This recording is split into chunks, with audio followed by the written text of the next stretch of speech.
समझा मैंने तुझको, भूल गया क्यों आशिक मुझको।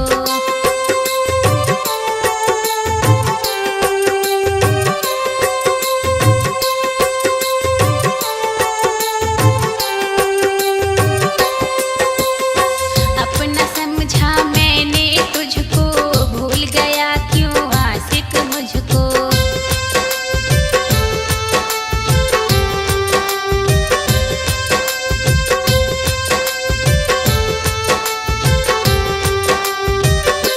आशिकी भूला गया तू, परख न पाया मुझे यार, बेवफा बना गया तू, परख न पाया मुझे यार।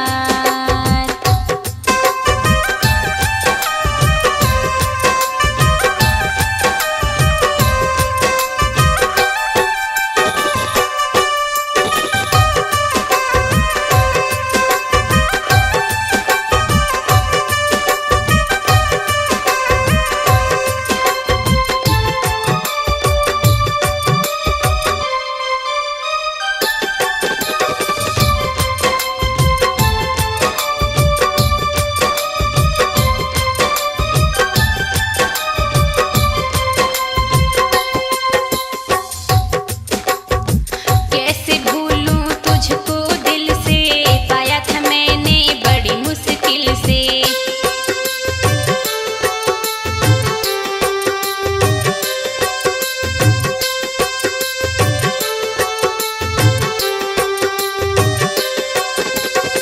कैसे भूलूं तुझको दिल से, पाया था मैंने बड़ी मुश्किल से।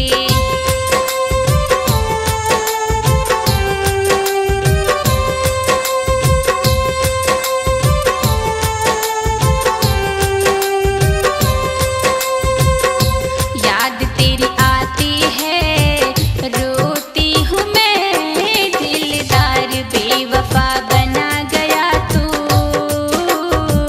परख न पाया मुझे यार।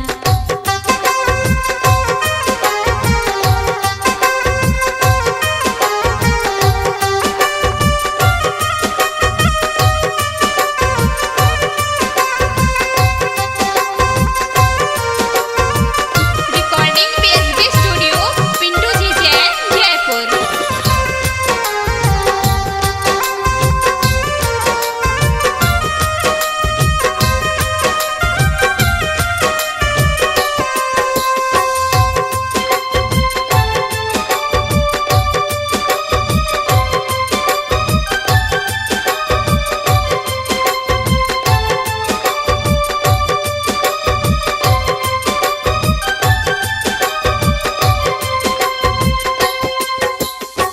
शेर सिंह मावई सुन ओ खलिया, सुनी लगे तेरे बिन गलियां।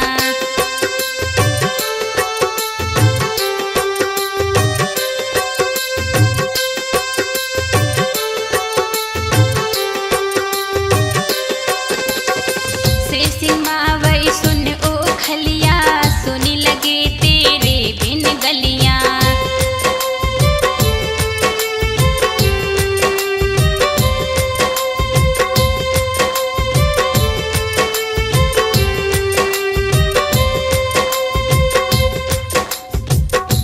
यार तू